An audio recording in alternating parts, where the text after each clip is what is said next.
출애굽을 해서 가나안으로 가는 길이 네 갈래의 길이 있었습니다.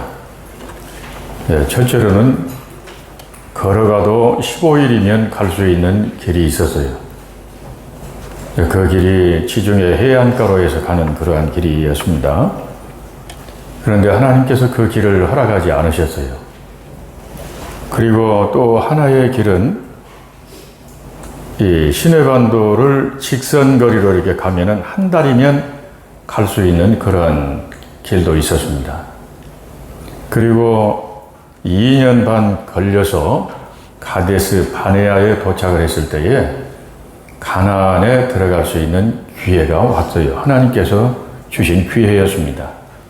그런데 이스라엘 백성들이 하나님을 믿지 못하고 자기들의 생각대로 눈에 보이는 대로 두려워하고 원망하고 불평하다가 하나님께서 방향을 돌리십니다. 그래서 그 이후에 38년 동안 광야에서 헤매고 고생하고 돌아다녔어요. 그 광야의 길이 무엇이냐? 그러면 훈련의 길이었습니다. 다시 말하면 연단이었어요. 연단인데 훈련과 연단은 고달프고 어려운 것이에요. 힘들어요. 우리가 이 세상을 살아가는 이 삶이 광야와 같습니다. 힘들고 어렵고 고달프고 어려운 일들을 많이 만나게 된단 말이에요. 그런데 그 어려운 일을 왜 하나님께서 광야의 길로 인도하셨느냐? 그러면 이스라엘 백성들의 의식이 에집트에서 우상에 쩔여 있었단 말이에요. 우상 섬기는 그 문화에 아주 쩔여 있었어요. 그래서 그 우상의 문화의 의식에 물이 좀 빠져야 한단 말이에요. 그리고 오직 하나님만 바라보고 하나님만 믿고 순종하는 그 훈련이었어요. 훈련, 연단입니다. 그래서 그 훈련이 짧게 끝날 수 있는 방법도 있고 훈련이 오래오래 걸리는 그러한 길도 있다는 거예요. 그게 뭡니까? 하나님을 믿고 순종하면 그 연단이 빨리 끝나버리는 것이에요. 그런데 믿지 못하고 자기 마음대로 하고 원망하고 불평하고 불신앙 가운데 빠지고 그러면 그 완전히 훈련될 때까지 순종할 때까지 연단을 시킨단 말이에요. 훈련을 받아야 한단 말이에요. 하나님께서는 이스라엘 백성들을 왜 이렇게 훈련을 시키셨을까요? 가나안 땅에 들어가면 전쟁을 치러야 한단 말이에요. 우리는 예수 그리스도의 군사입니다. 훈련을 받아야 합니다. 훈련을 잘 받은 병사들은 백전백승입니다. 그러나 훈련되지 않는 병사들은 전쟁터에 나가면 백전백패예요. 그래서 모든 나라의 군대는 엄청난 훈련을 해요. 고된 훈련을 합니다. 우리는 예수 그리스도의 군사입니다. 그래서 지금 민수기서에 계속해서 싸울 수 있는 사람의 숫자를 계속 세어가는 것이에요. 이게 뭐냐? 군대란 말이에요. 하나님의 군대.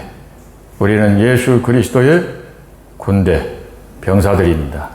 철저히 훈련되어 우리가 영적인 전쟁에서 승리할 수 있어야 되겠습니다.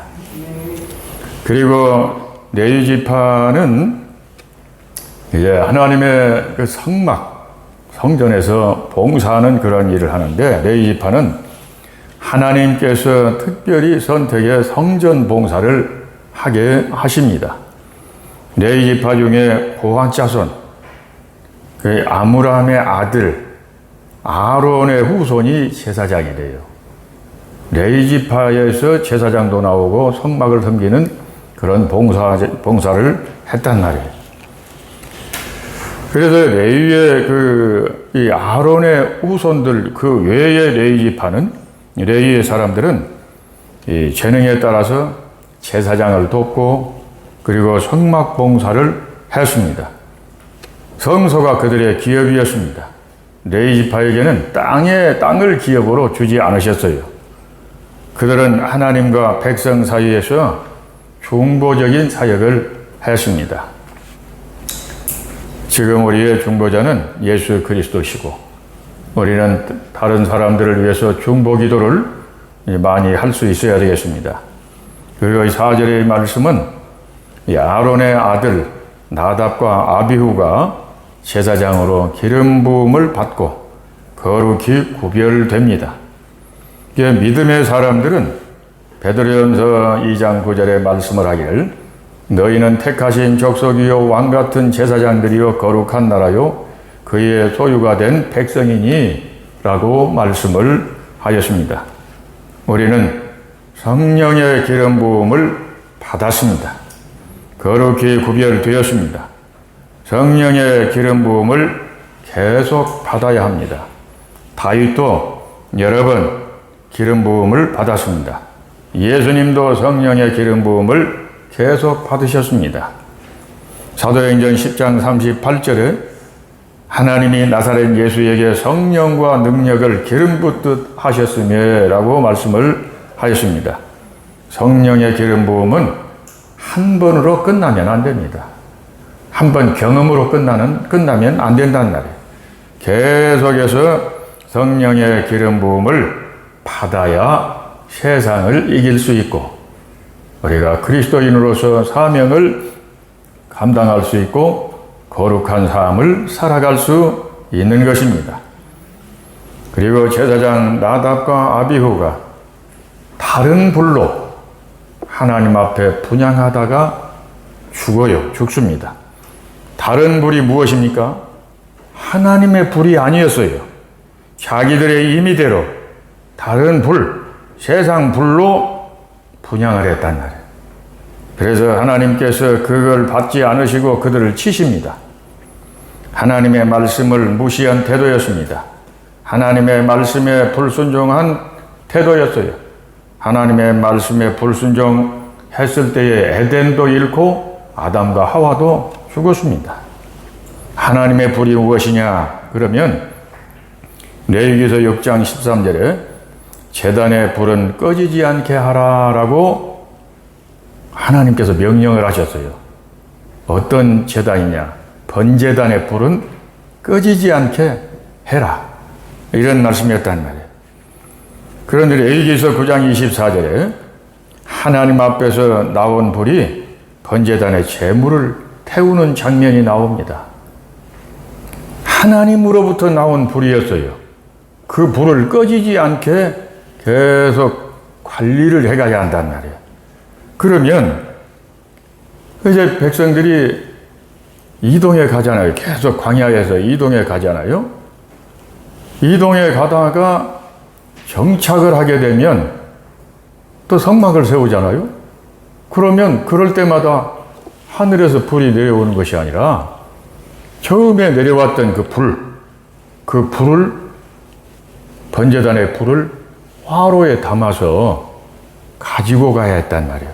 화로에 담아서 계속 가지고 간단 말이에요.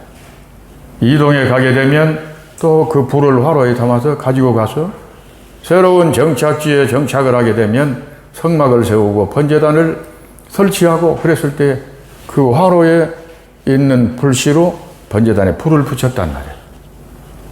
그러므로 번제단의 불은 꺼지지 않는 하나님의 불이었습니다. 그 불로 성소에 있는 분향단에 불을 붙여야 했단 말이에요. 그런데 나답과 아비후가 자기들 임의대로 그냥 세상 불로 불을 붙였단 말이에요.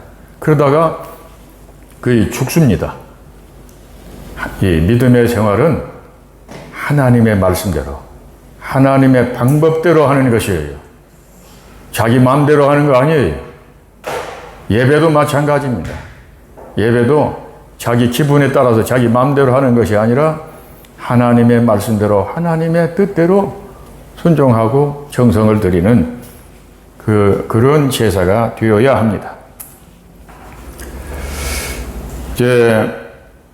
그래서 광야의 길을 갈 때에 하나님 중심, 믿음 중심, 성막 중심으로 진을 배치하면서 나아가게 됐어요.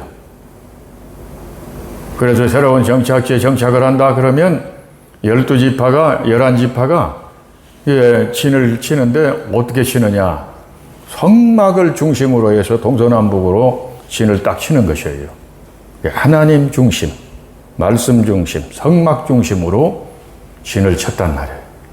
그래서 항상 낮이나 밤이나 성막 밖으로 나오면 보이는 게 그 성막이 천막 밖으로, 자기들의 천막 밖으로 나오면 보이는 게 하나님의 성막이 보였단 말이야. 하나님의 불기둥이 보이고 구름 기둥이 보이고 하나님 중심. 우리 믿음의 사람들은 교회 중심입니다. 생활이. 교회가 우리의 센터예요. 모이기를 힘쓰는 것입니다. 기도하고 예배드리고 찬양 세미나도 하고 교육도 받고 계속해서 우리 믿음의 사람들의 이 생활의 센터가 어디냐? 교회입니다. 교회. 불순종한 나답과 아비후 대신에 엘르아살과 이다말을 하나님께서 제사장으로 세우셔요. 불순종하는 자는 하나님께서 쓰시지를 않습니다. 순종하는 자를 하나님께서 쓰십니다. 로마서 12장 1절에서 2절에 너희의 몸을 하나님이 기뻐하시는 거룩한 산 제물로 드리라. 이는 너희가 드릴 영적 예배니라 라고 말씀을 하고 있습니다. 그러면서 너희는 이 세대를 본받지 말고 오직 마음을 새롭게 함으로 변화를 받아 하나님의 선하시고 기뻐하시는 온전하신 뜻이 무엇인지 분별하도록 하라라고 말씀을 하였습니다. 세상과 구별됨이 거룩입니다. 우리는 거룩한 사람들입니다. 거룩하게 살아가는 사람들입니다. 어떻게 거룩한 생활을 할 수 있습니까? 디모데 전서 4장 5절에 하나님의 말씀과 기도로 거룩하여 지민이라 라고 말씀을 하였습니다. 고린도전서 3장 16절에서 17절에 너희는 너희가 하나님의 성전인 것과 하나님의 성령이 너희 안에 계시는 것을 알지 못하느냐. 누구든지 하나님의 성전을 더럽히면 하나님이 그 사람을 멸하시리라. 하나님의 성전은 거룩하니 너희도 그러하니라 라고 말씀을 하였습니다. 우리는 하나님의 성전입니다. 우리 안에 성령의 불이 있습니다. 불이 꺼지지 않도록 해야 합니다. 말씀을 묵상하고 순종하며 기도 생활로 성령의 기름 부음을 계속 받으면서 그리스도인으로서 성화의 삶을 살아가야 되겠습니다. 그런데 우리는 믿음으로 산다 하면서 늘 실수하고 넘어지고 우리의 마음대로 살아가는 때가 많이 있습니다. 그럴 때 우리는 어떻게 해야 합니까? 하나님 앞에 철저하게 회개해야 합니다. 회개할 때 하나님께서 은혜를 부어주십니다. 예배는 형식이 아니라 하나님께 온 마음과 정성을 드리는 제사입니다. 하나님의 사랑과 은혜 안에서 살아가고 있음을 우리는 감사해야 되겠고, 본문의 말씀에 나답과 아비후가 죽는 이 장면을 말씀하고 있는 것은 너희들은 그렇게 하지 말아라. 그렇게 하지 마라 하는 하나님의 사랑의 메시지입니다.